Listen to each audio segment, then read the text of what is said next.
once again. Are you ready? Go ahead. Go for it. Hold on, let me find this thing real quick. I want to find the old stuff. Because I liked it. I liked it a lot. Okay, we're getting close. A lot of chat history I got to scroll through. Here we go.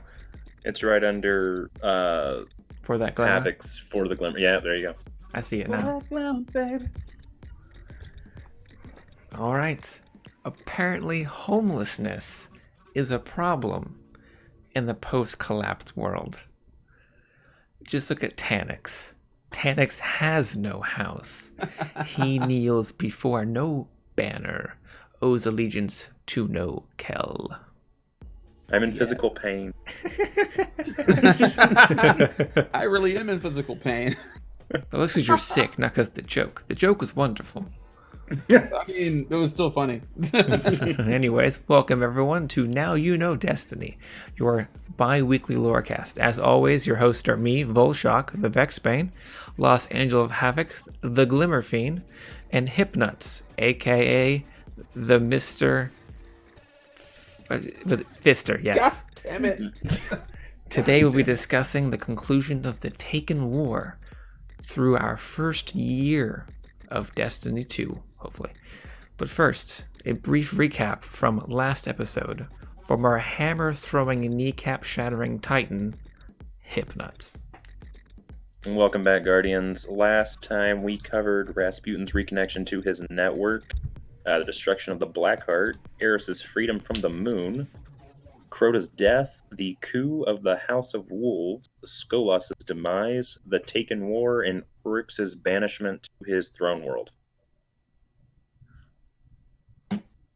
Havik, you want to send us off? Yeah, so this week, well, rather, where we left off at, so... I got some fun news real quick. What's up? My recording wasn't complete yet. It's fine, I've been recording. And this is why I record anyways. Oh boy. Okay. Oh man. So what do you want to do? I guess we'll get started. Party isn't a party with a lot of little mess ups. But where we left off, we've beaten Oryx back to his throne world and everything, and now we're just kind of left cleaning up the mess. At this time, the Skyburners, we realized, were transmitting a signal far outside of the solar system, and the Vanguard wanted to know why. So they sent us to trace the signal, and we traced it back to the Cabal ship that had crashed into the side of the Dreadnought. And there we found that the signal was being sent out to the Cabal Empire, requesting reinforcements and information about how the Hive are able to perma-kill Guardians, because at that point they had not noticed, even though they had seen our ghost resurrect us plenty of times. Cabal aren't too bright. No, they're not. The Warhams just know how to war, man. That's your problem right there. Yeah, that's why they kind of have the Scions as their think tanks. Yeah, but they had Scions with them. Yeah, but depending on what faction of the Cabal we're talking about, you're thinking, oh, were these guys being used as slaves, like most factions, or as partners? You know, that's some actually excellent theory crafting right there, but we should probably say that for another episode. But the whole slave part of Science is true. That's what I'm saying, though. Like, it's not theory crafting if it's true. Oh no, I'm saying like at some point maybe there was a different arrangement under Callus. That's what There I'm was, saying. yes, but we'll get to that another time. Exactly. And as you said, we stopped this signal. I don't remember exactly which signal this went to, but I believe it was Gaul, not Callus, who received this transmission, because I believe Gaul had already done his coup, and he took power, and Callus and his Leviathan going towards the edge of the whatever he encountered there. The Black Edge. Yes. Where he had that hallucination of the world ending and him at the very end. But we move on to this Sunless Cell Strike, which brings the one of my favorite looking hive, Alaku of the Darkblade, an enemy of Oryx, who tried overthrowing Oryx after his mate Varuk died. Because he, as an Eris Morn quote said, he slew a legion of thrall in her name, marched on the king's throne, but he ultimately failed and Oryx locked him in a cell. Now, in the forever lost previous recording of this episode, I shared a little tidbit. Before, I had never seen Alakul written out, so I literally thought that this hive was just so badass. He was called Alakul. So... You got them shades on. Yep. Maybe that's why we can't see anything in his cell. Oh my god. But as Guardians do, Eris was worried about him taking the throne's position and all the power that came with it, so she tasked us with killing him, and killing him we did. And Destiny 2 wise, they reused his appearance to create a new class of hive called the Darkblade, either as an homage to Alakul, or that Alakul's power and ferocity was so astounding to other knights, they decided to take up his title in memoriam or in inspiration to Alakul. And now we have one less pretender to the throne dead. Wink, wink. So, desperate and looking for a win, the Skyburners come up with a last-minute plan. Two brothers, Valis Ul'urn and Valis Maul, rigged explosives on the Dreadnought's core. Now, unbeknownst to them, or maybe just ignorant, that blast would have destroyed most of our solar system, so we were, again, sent to kill more enemies on the Dreadnought. We do kill them, we defuse the bombs, and that's that. The leadership on the Dreadnought from the Cabal is pretty much eradicated. Oh yeah, their completely line of command was devastated afterwards. And I want to say, I can't remember correctly, but I believe the Skyburners retreated and then were absorbed into Gaul's forces later on. But this is between the events of D1 and D2, after Rise of Iron, because we don't have much information on that. But at this point, the Taken Scourge plague has been spreading throughout the system, and it's been our duty, along with the Vanguard, to get rid of this problem. So we go to each planet, just about, and rid each one of them of Taken Blights with a Echo of Oryx as the somewhat anchor to this infection. And after we free all of the planets of these Echoes, is when we finally begin the King's Fall raid, where we kill almost all of Oryx's high generals that are in our way.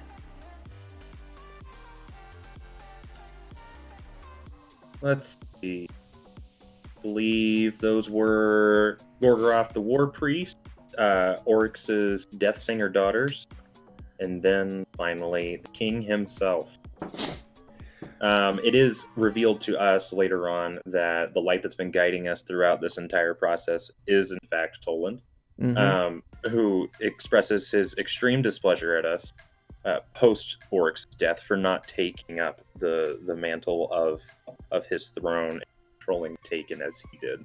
Salty old ghost man. Oh yeah. Yeah, salty ghost man. And like I said in our last recording that has fallen into the darkness, that the way Oryx died isn't from us overpowering him. It's from us using the light that he corrupted and using it against him, forcing him to use a lot of his power to the point where his worm kind of ate himself because the worm did not get enough tribute. So the worm was like, yeah, okay. The pact was, if you do not feed your worm will devour you. So Oryx's worm devoured him, crystallizing him as he fell into orbit around Saturn. And thanks Oryx to... kind of lost the war of attrition with himself and his worm. Oh, yeah. He didn't really beat him so much as he himself. Yeah, and thanks to a paper from a guy named Cosmology, he did a lot of physics and trajectory work and showed that the way Oryx was falling from the dreadnought would be that his crystalline body would be in orbit around Saturn for centuries without falling into the planet and having another fundament problem. So we don't have to worry about another worm being inside a gas giant. At least for the next few centuries. This is good. It's not him. Oh, yeah. And people were wondering when D2 came out and saw the little creature swimming about, like, is this Oryx's worm freed from him under Titan? Titan is outside the rings of Saturn. So for Oryx to get to Saturn from inside the rings, he would need propulsion from something else. So there's no way he could naturally fall to the moon. And as far as we know, none of the Hive have gathered up his body and released his worm into the ocean of Titan. Yeah. I mean, if anything, you'd think the Hidden Brood would have done that, given their fascinations and stuff. The Hidden Swarm? Hidden Swarm, that's right. But even so, most of that is a manipulation by Savathun, and I doubt that she would want to actually try any methods that could possibly reawaken her brother. Unless she thought it was, but we'll get into that another time. That's very future stuff. Another side note, Touch of Malice. A lot of people believe, as I once did, that it actually holds Oryx himself. It does not. It holds a vestige of his will, his essence, and only his essence. It is. It is essentially the sword. It's a weapon that is the sword logic incarnate. Yeah, it personifies his logic. That's it. Okay, yeah. Now, with the Taken King dead, and a lot of forces moving about, there was when Oryx showed up, there was a lot of like suddenly the power shift in the system changed, so a lot of stuff was happening. The Taken were taking over the Vault of Glass.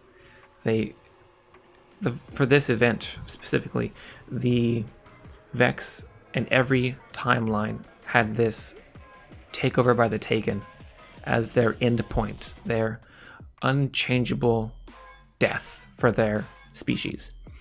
So they used the Guardian, our Guardian, to stop this and change every timeline in existence because of our power, our paracausality.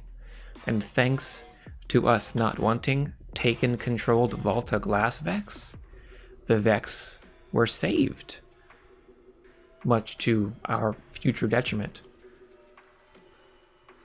Indeed. Let's be honest, we ain't really got a lot of good sense. You just point us somewhere and we just shooty. Yeah. Pew pew. We like blowing stuff up. And after this saving of the Vex decided to try to revive Sekrion, the Nexus Mind. Quite rude, considering we just saved their hides. Yeah, as Praetus said in the Paradox mission, they will not thank you for this.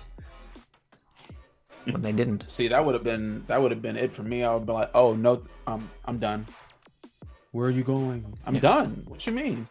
So technically their thank you was, oh, thank you for saving us. Let's revive the Nexus Mind and continue to turn the Venus into a Vex world.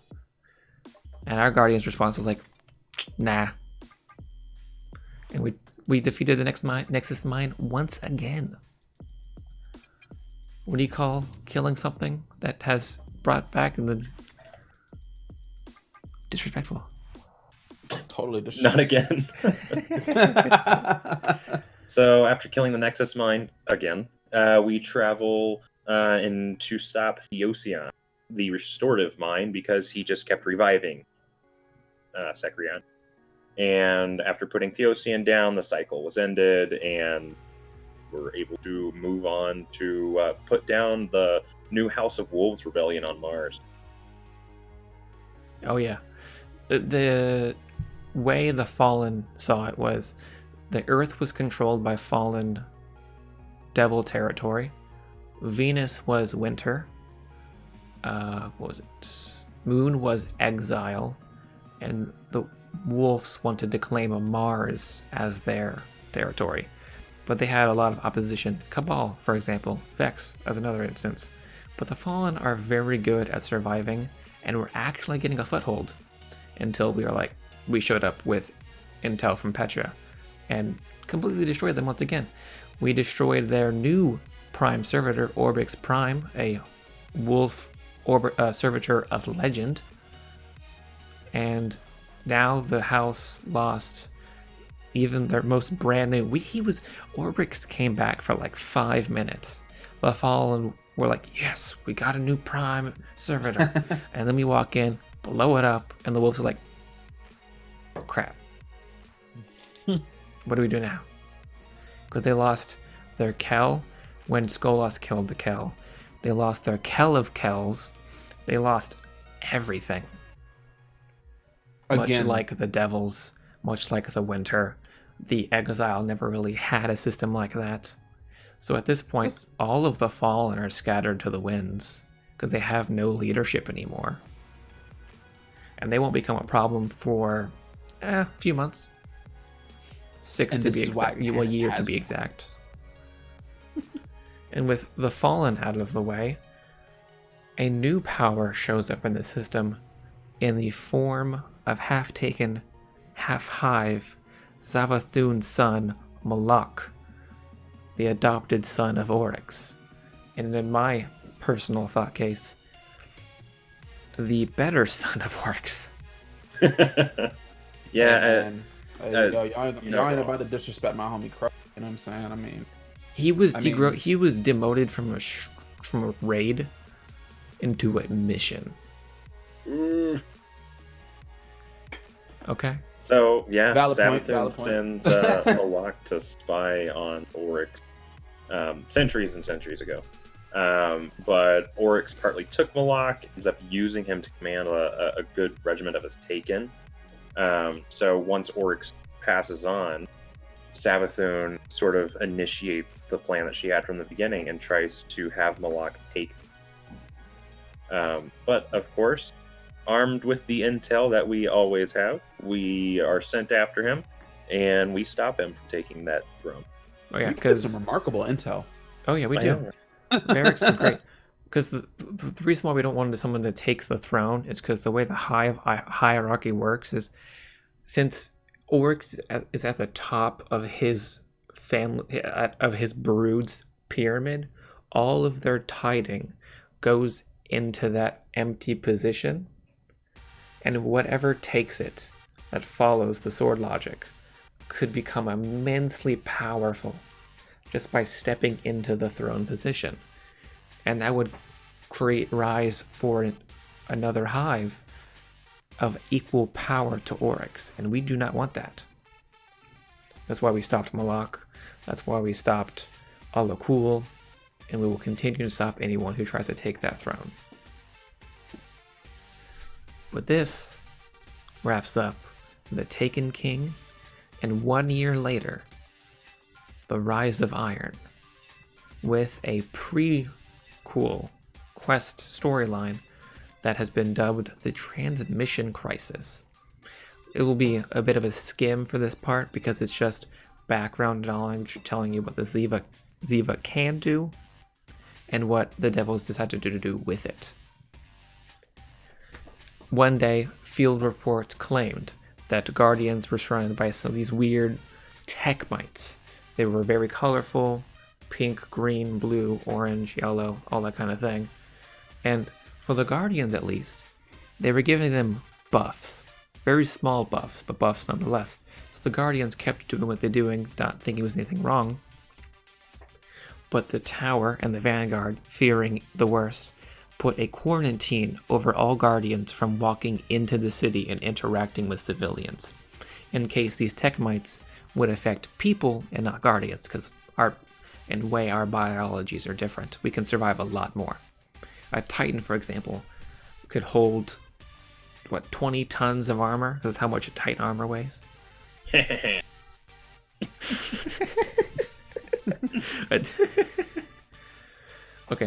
and then I did not expect that. Okay, and the Vanguard was working with a group called the Owl Sector. They do a lot of research and intel gathering. One of their members went to the Dust Palace, a Clovis Bray facility, to try to find the origin of these mites. She did find a lab with storage cabinets broken in, fallen activity reported, and she's noticed that the technology was developed by Dr. Willa Bray and Dr. Zarin Shirazi. Shazari. I always mess that up. And during this time, an Owl Sector member who was human, mortal, was infected. Shun Li. He lost consciousness, and thanks to this research that they found, they were able to save him and sent this cure out, this protocol cure, to every guardian in the fields to be implemented immediately. All of them did, and this small crisis faded from our thoughts. And then, I just want to point out that if Anna Bray had stayed in the tower, she would have actually learned quite a lot about her family's history through this mission crisis. She would have learned a lot about her, was it sister, Willa? Was it sister? Yep. Sister. Yep. Adopted sister, or adopted family. Anna was adopted. Yep. She would have learned a lot, but nope, had to run off. And now with this transmission crisis over, we skip a few weeks. I believe it was a few weeks. And this is when the Fallen House of Devils start digging harder into the Cosmodrome and into the Plague Lands, which to Lord Saladin was a red flag.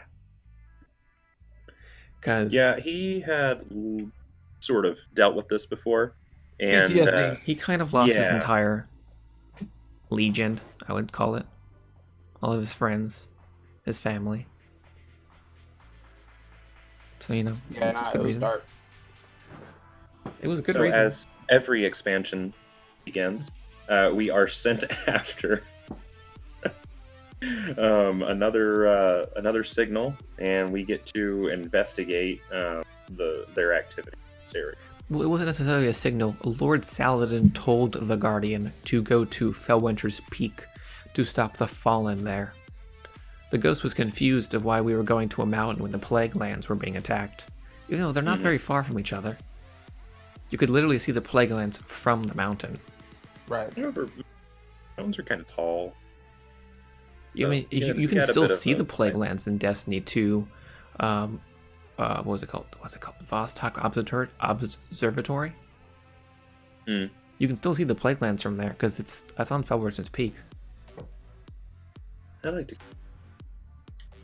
So we travel up the mountain, fighting normal Fallen, and then when we get towards the peak, we encounter an old enemy. Sepix Prime. And now Sepix Perfected, because the Devils used Ziva to revive their dead Prime servitor. He was the Prime, brief right? note. This was not the Devil's plan. They were getting used as sort of a test group by kings. Yes, it's a very common theory that the House of Kings were using the Devils to see if Ziva was good to use to increase their resources and military might. Because the Kings are very secretive for a Fallen group.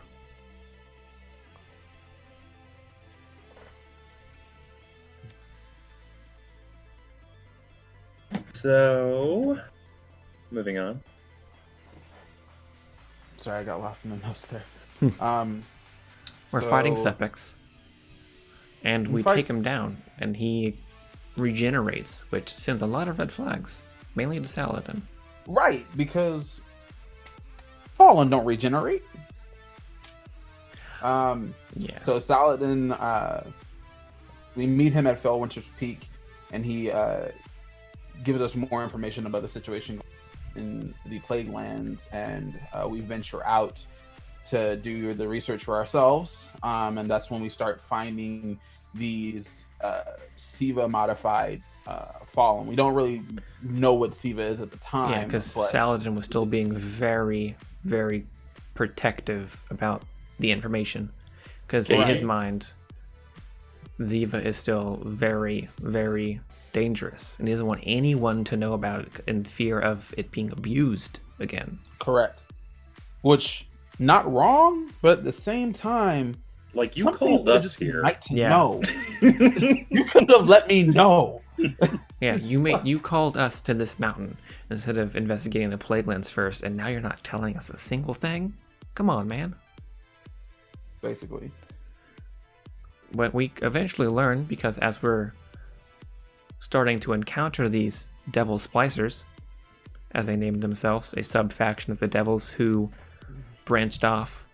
They were, as a background information, every fallen house has bioengineers, biohackers, who try to increase their might, their power, their capabilities through technology. It's just these devil splicers got really into it, like to a insane degree. To me, they're like the hipsters of Ziva. No. Like, you gotta try this, man. It's so cool, so good. You got really into it. You got any more of that Siva calls? They're the crackheads of the fallen. Basically, even I feel like this was like definitely like issue, like that Siva was like. I mean, come on. It's like they're just like talking to each other. It's like, you want some cocaine? Well, so he tasks us with heading to the Cosmodrome, Plague Lands, going after the Splicer. In the Divide, a cluster of Siva is wrapped around sort of a spire-like building. Saladin is what it is, and that the technology can basically create almost anything. Background note: whenever the Exodus ships would launch to new planets or environments, they would pack them with Siva instead of materials, because you could engineer the Siva to become whatever you. You didn't really need large amounts. One of the resources. lines in the Golden Age creation of Ziva was that any problems that would occur within Ziva is not a fault of the device. It is a fault of the coder. And Fallen are shit coders. Yes, they are. Terrible. Apparently, they don't know C#.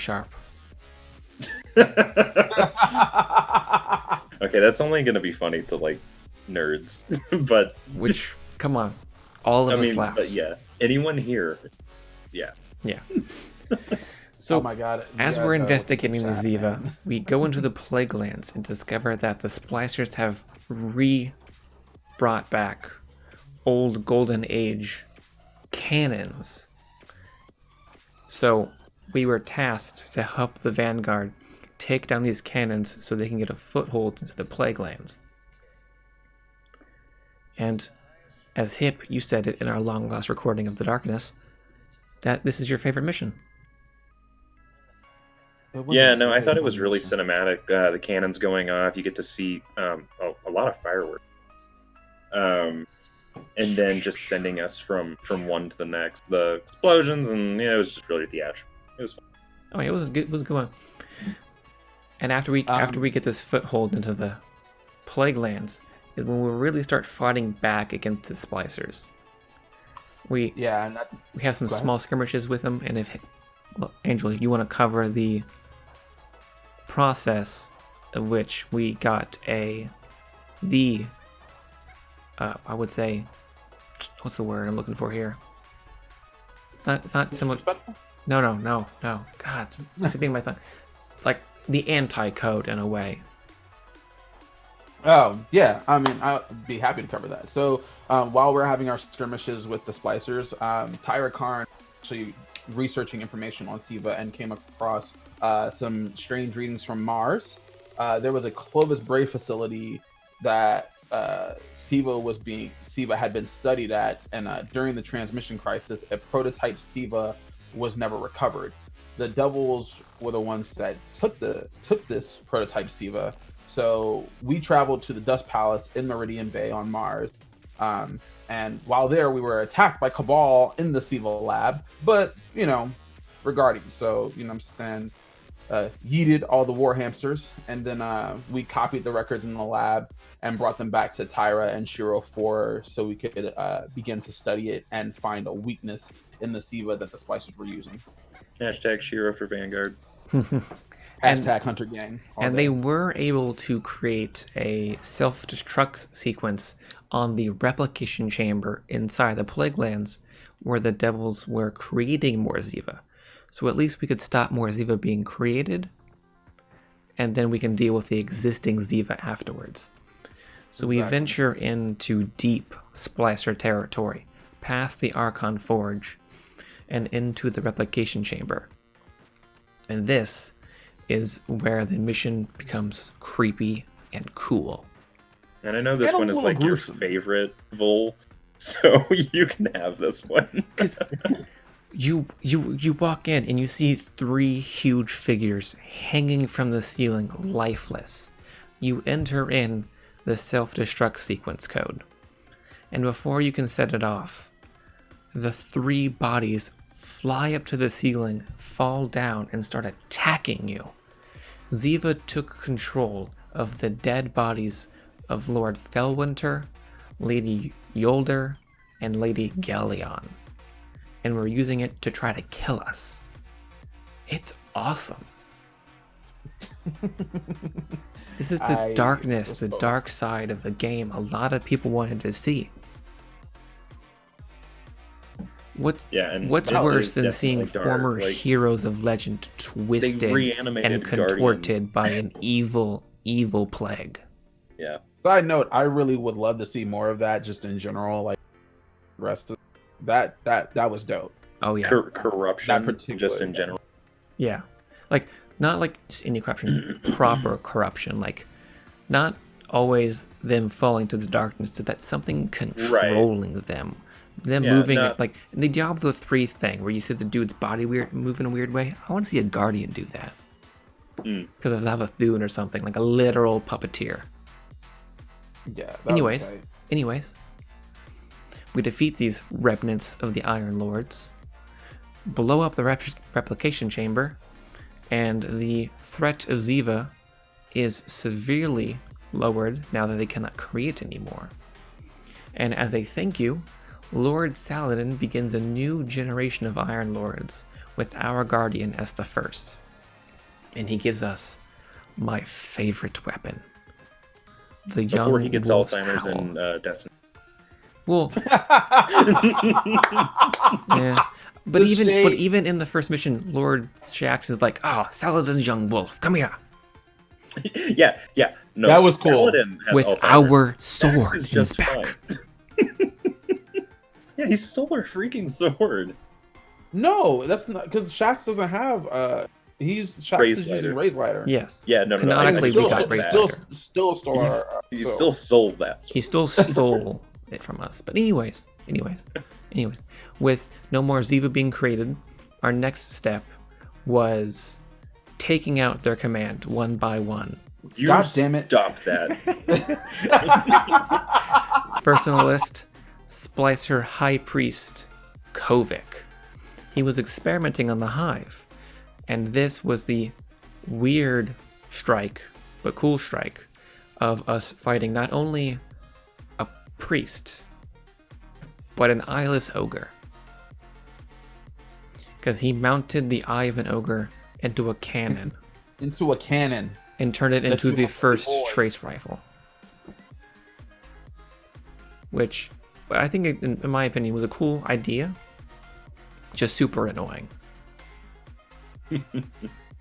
So we take him out, move on to Sepix, who has returned to his old stomping ground, Devil's Lair. We defeat the servitor once and for all. Dunzo, no more. Yep, cannot be brought back unless some Devil Splicers want to lose their Ziva. Well, I doubt they would, because they would want to use the Ziva for themselves. And as another attempt to try to gain more power, the splicers traveled to the moon to try to take control of an ogre that was being born through a dark ritual, much like Fogoth. Yeah, they basically wanted a new Siva Fogoth. Oh yeah, so we stopped that because that bad combination is like, yeah, no. Blasphemy. It's a bad combo. The audacity and the blasphemy. Oh, yeah. So with these splicers. So with the priest dead, a possible weapon gone, our next step is the Wrath of the Machine raid, which is one of my favorites, both in style and in execution. Because the giant Zamboni. It's so stupid, but yet it's so cool. Zamboni was cool. I also liked the design of Axis. I hate mechanic intensive raids, so I love it to a point. Kingsfall was too intensive for me. Wrath of the Machine was just enough for me. But this is where we kill Vosik? I've always said Vosik. Vosik, the Archpriest, and then Axis, the Archon the Prime. Double Zamboni and Axis. Archon Okay, Prime. side note, the Zamboni, the reason why I think it's so stupid is because it only protects the top of a wall that's broken. From one direction. And in one direction. They gotta reload it.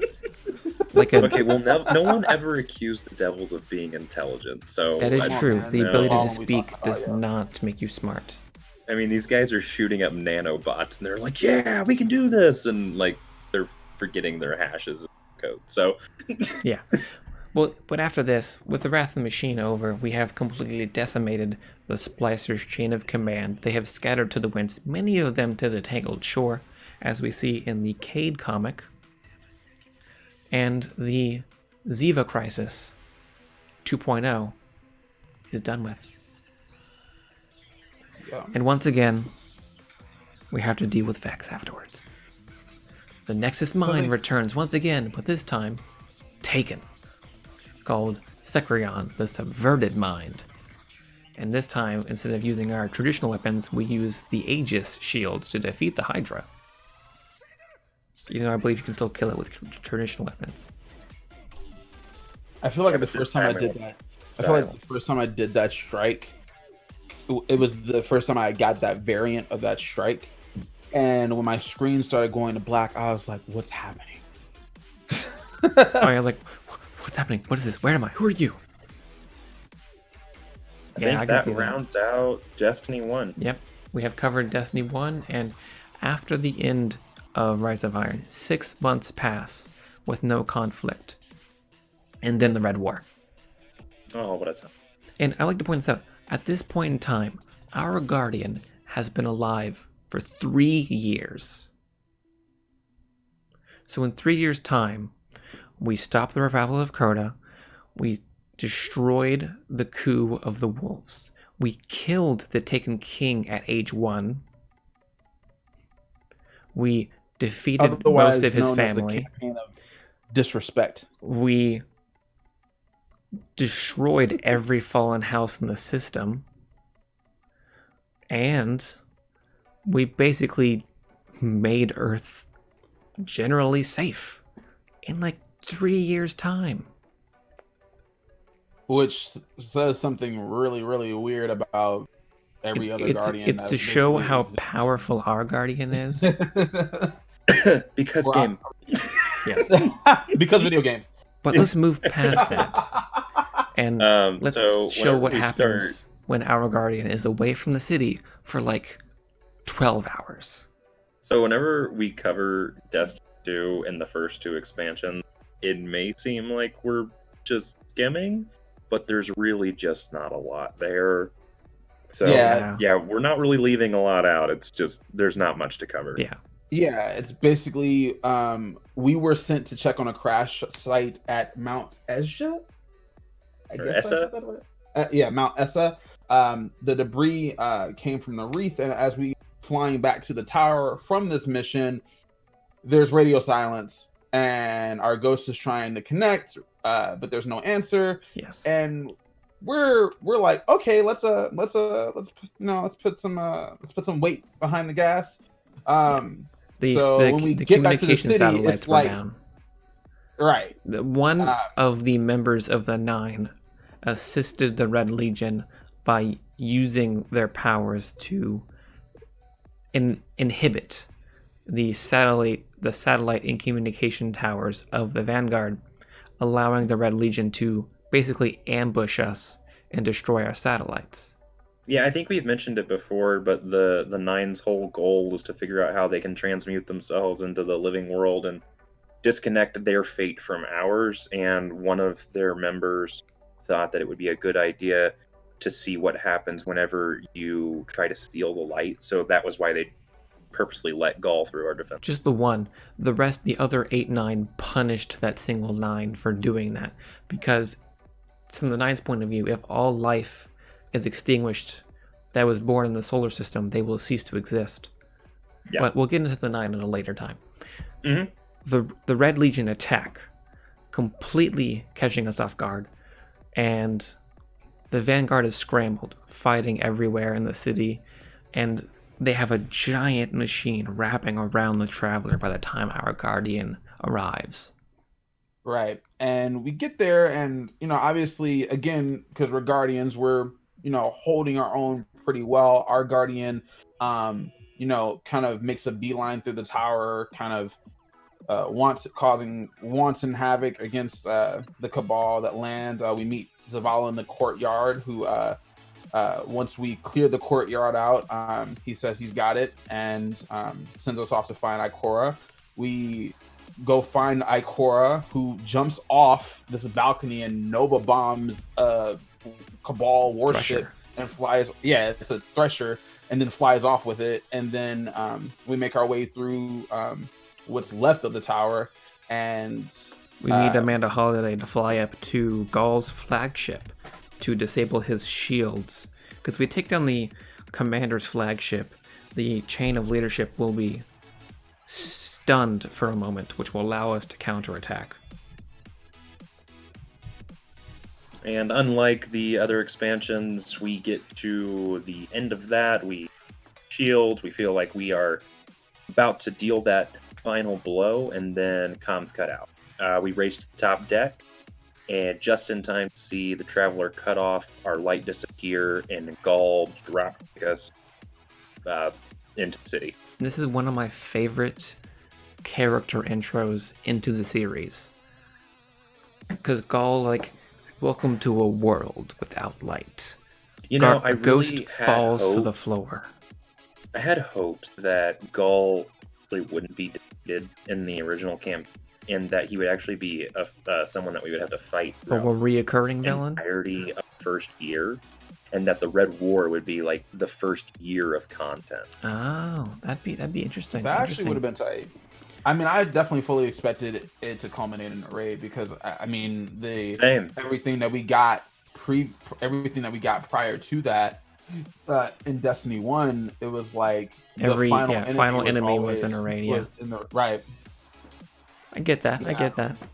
So I think that was design wise, that was a little weird. Again, I did enjoy the campaign.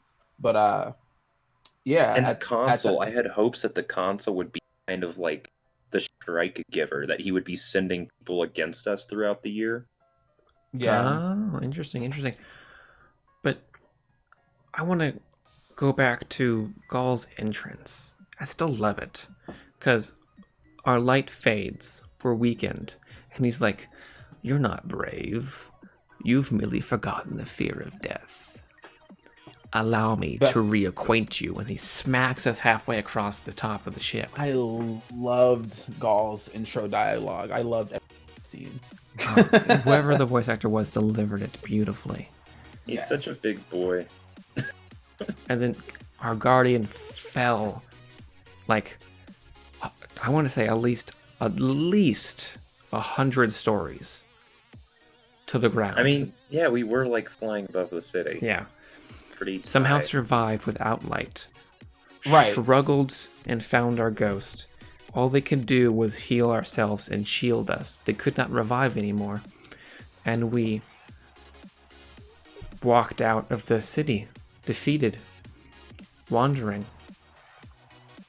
Yep, into the wilderness, where we pick up a couple weapons and basically encounter Hawthorne's bird, Lewis, whom I will perpetually hate. Why? And I just hate that bird.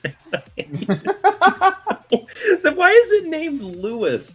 Why not? It's a freaking falcon, and you named it Lewis. You have a dog, So right? can I point out something? Can I point out something to you guys that I thought was like interesting? I didn't think about this, but like there's a glitch. There's a glitch in the game. I fixed it or whatever, but there's a glitch sometimes where you go to Hawthorne and Lewis does this really weird jittery thing with He's his flailing head. around. I saw His that. textures freak out, and he starts like zipping across. Right, but fun fact, because my ex-roommate actually had a bird, and Romeo did that. So Glitched into I was the like, Matrix? "Oh shit! Is this actually like something that just birds do?" And Mr. Smith came to your house later and wiped your mouth.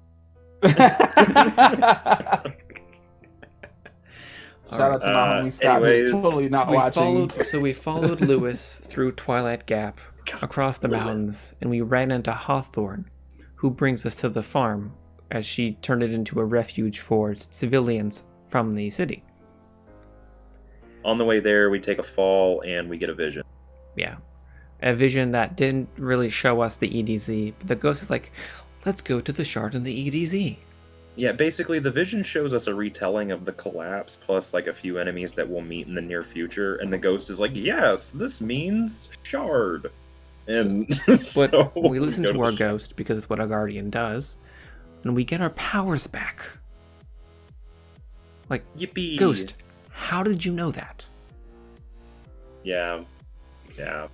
Anyways. So we get our powers back.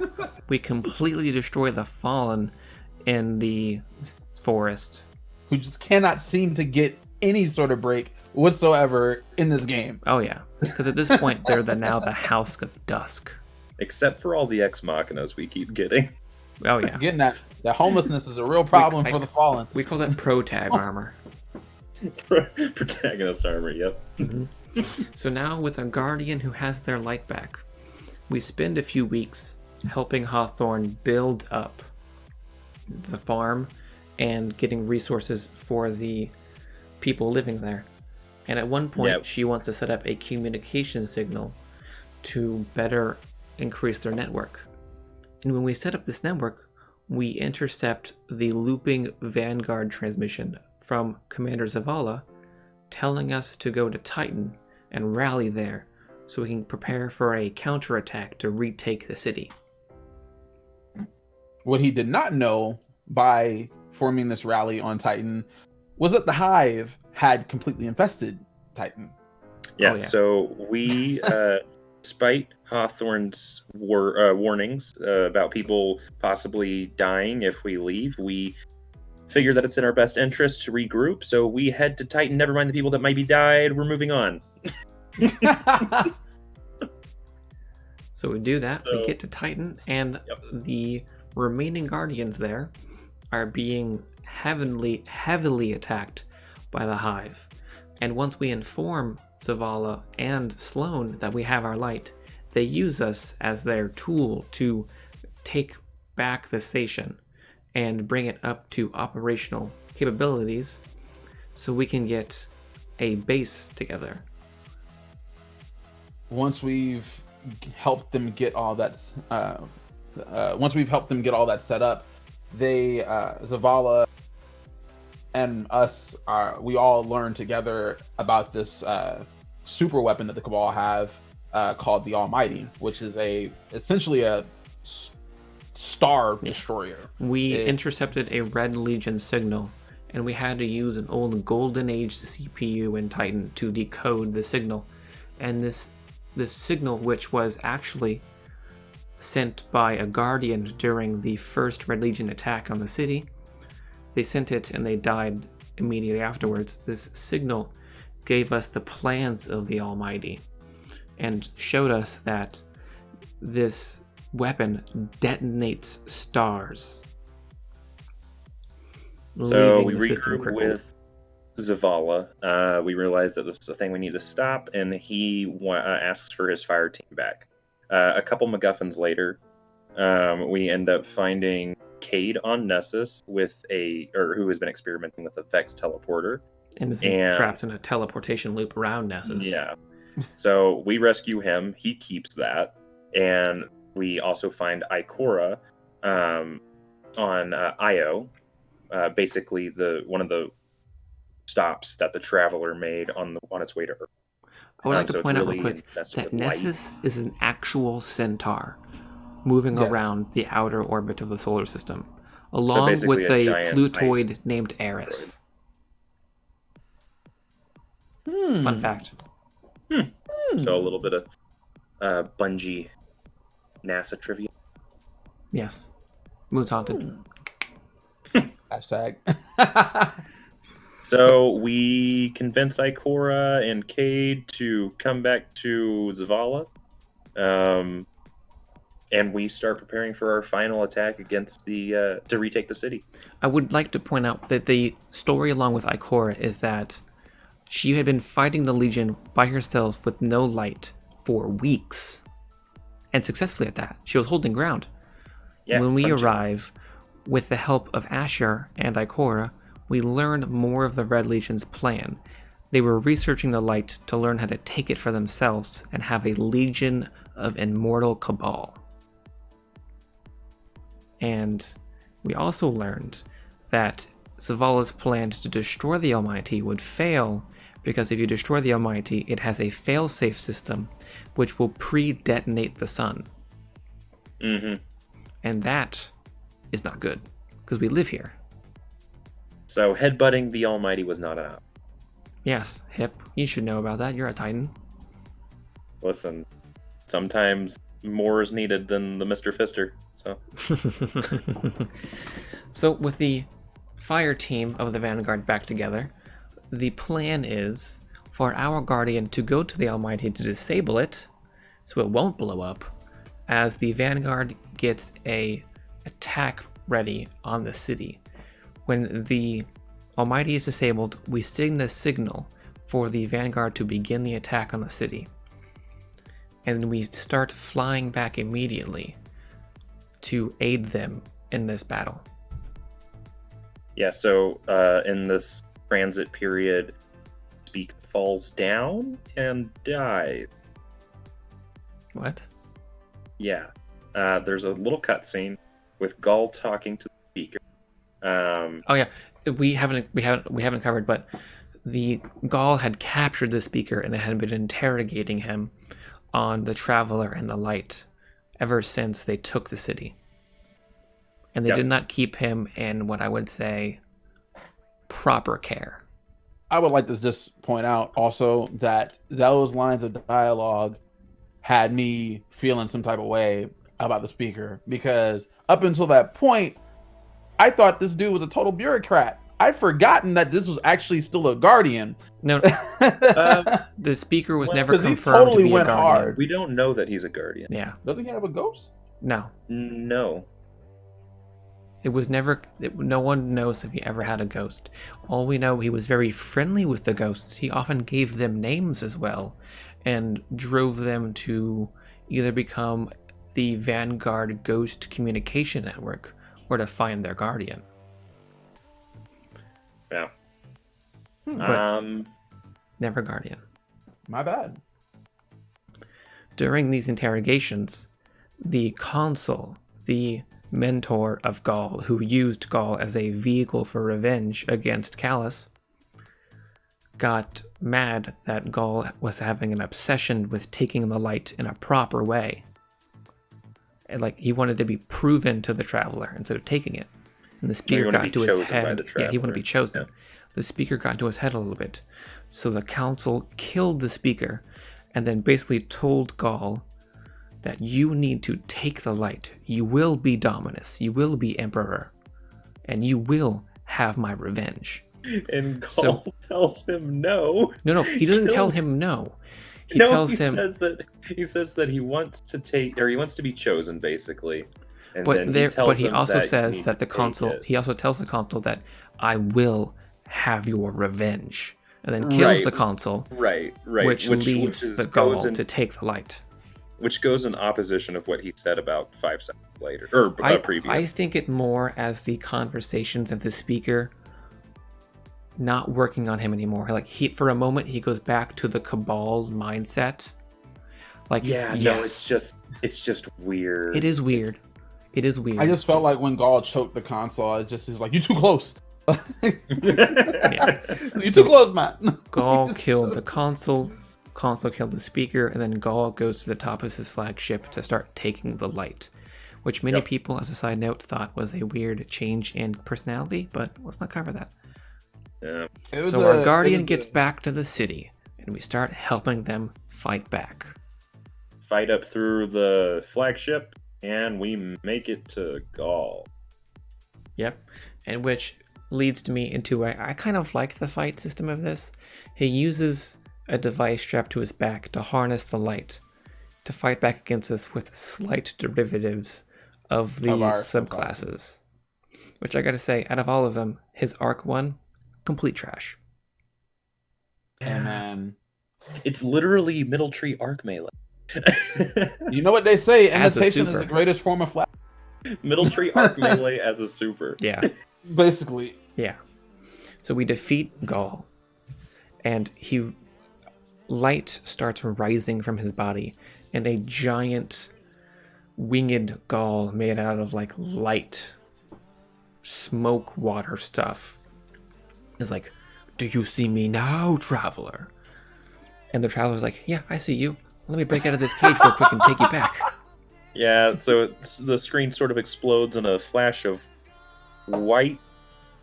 Gaul appears to be consumed. I would imagine the traveler absorbing the light back itself. And almost like feeding, in a way. Yeah. Because the traveler awakes, albeit looking more damaged. And Zavala is like, "Oh, this is the start of a new golden age." And then 4 weeks later, we're like, dun dun dun. "You said that a little too early, buddy."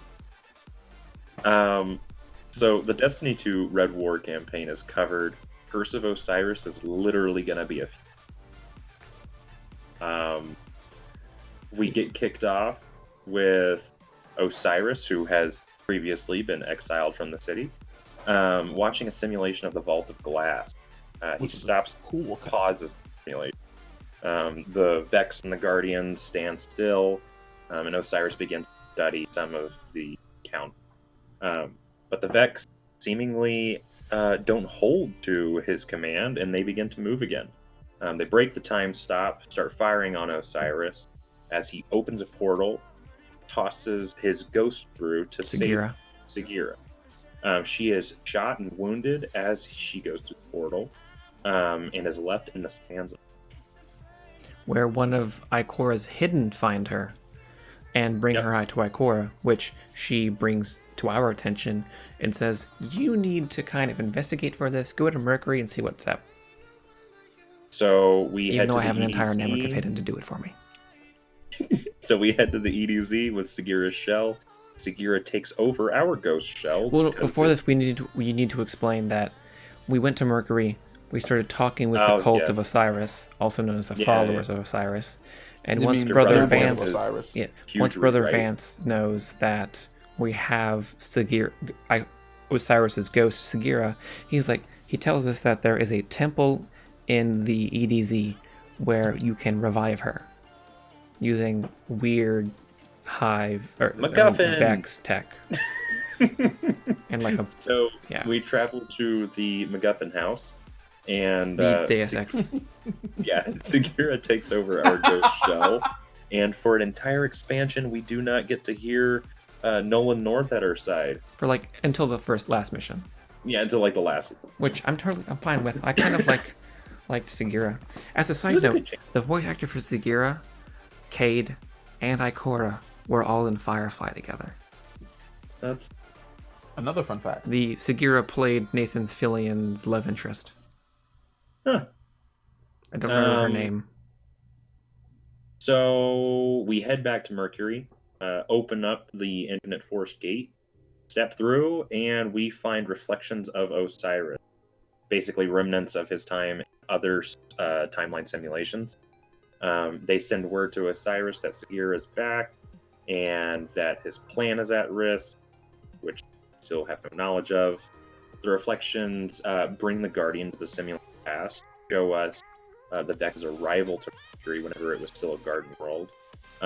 Shows us what the Traveler has done in terms of terraforming, and then I would love to say, for example, past Mercury is beautiful. Yeah, no, past yes, really pretty. It's like very No Man's Sky colored. Yeah. But it looks so good, and with that perfect sphere of the Traveler in the background terraforming the planet, it looks so good. Yeah. So we continue through the simulant, and then head into the simulant future, where we encounter Panoptes, the mind that controls. Yes. Which is the most epic-looking Hydra I've ever seen. It was cool. Life. The simulant past shows the beginning of the Infinite Forest, and the future shows what the Vex want to have happen. Just a sea of red eyes, no sun, no life, nothing. No darkness. No light, no darkness, just Vex. Yep. And then Panoptes comes in and is like, "Oh, you're not supposed to be here. Let's delete the simulation with you in it." Yeah, so reflections of Osiris open up a portal, we escape, and we decide that we need a map of the forest. Yeah. And this is where I would personally say 2 missions of this DLC are just a plan that doesn't work. They're fetch quests. That's it. Well, what it is we try to find a map of the Infinite Forest. So we go to the Pyramidion because it interacts with the Infinite Forest. And then once we go to a conflux, we don't get a map, but a map to the map. So when we get back to Mercury in the Infinite Forest to find this map, we defeat the Cabal that were there, the Vex that were there. We get the map, but we don't have enough processing power to decode the map. So we go to Nessus to get a Vex mind that we believe could be useful. We found the entangled mine, hook up it to the code, but it fries itself. So Ikora has an idea, after this entire plan fails, that what if we just go into the simulate past, before Panoptes was created, go there as he was created, and then track his progress as a timeline to find where he will be. Might I just point out that you're going into a simulation to watch a recording, and you think that just because you're watching a recording of the security guard can't walk in on you. Yeah. Right. Which exactly this is what happens. Once we get this data map to find where Panoptes will be, he comes in and takes the essence of Sagira from our ghost and kicks us out of the forest. Right. Yep. This is where our ghost reawakens. And Ikora meets up with this to using some awesome void powers of hers. Which is completely unexplained. Yes. In a way, we always know light is malleable. Just by game logic, we can't have an infinite array of possibilities to use. Yeah, but now light is completely communicable with Vex tech. No, what it is basically there's a shielding in front of the portal. What she did was she used the light as a wedge to take apart that shield, which allowed us in. And as a side note, if Panoptes can just kick us out, what's saying he just can't kick it out the moment we step in? Yeah, right. But we ignored this. I remember this username. Let's block you from ever accessing it. Yeah, why didn't he just blacklist us? Yeah. Anyways. Wait, what happened? Anyways. We go into the forest. We follow this set timeline where Panoptes will be. We start fighting him, and he starts to delete us from the forest. Which, as another side note, if he could do that the entire time, why not do that to us? Or I don't know, Osiris. And to add to, if you could do this the whole time, Osiris shows up. Right. And Osiris just basically one-handed defeats Panoptes. Yeah. While we assist by presence. shooting him in the head. Yeah. And Let me, again, if you could do that the whole time. Anyways, I know how we beat it. I know anyways, how we beat it. How we beat it? Can I say it? Can I say it? How we please? beat it? Guardians make their own fate. Oh my god, no.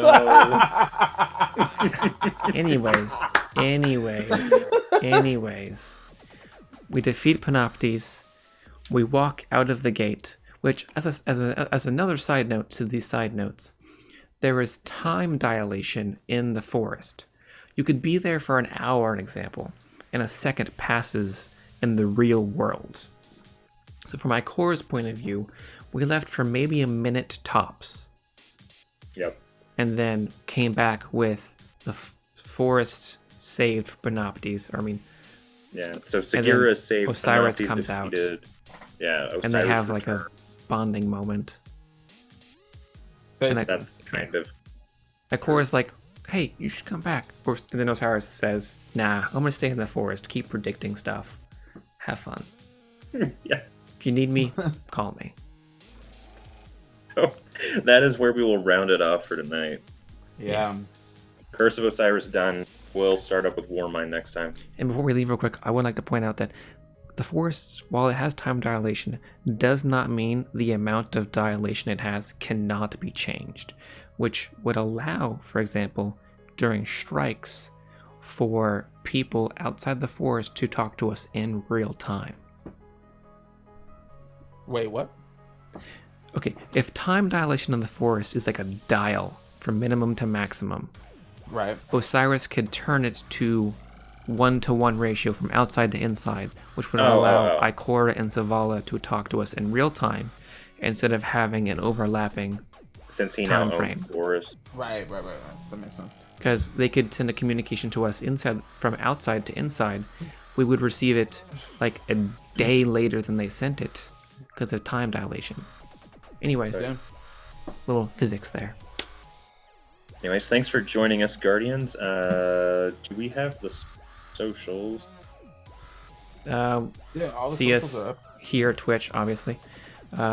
Twitter at DYKDestiny, same as our Instagram, and Facebook at Did You Know Destiny. And It's been Did You Know Destiny? And now you do know Destiny. Hold on. I can't. Badums.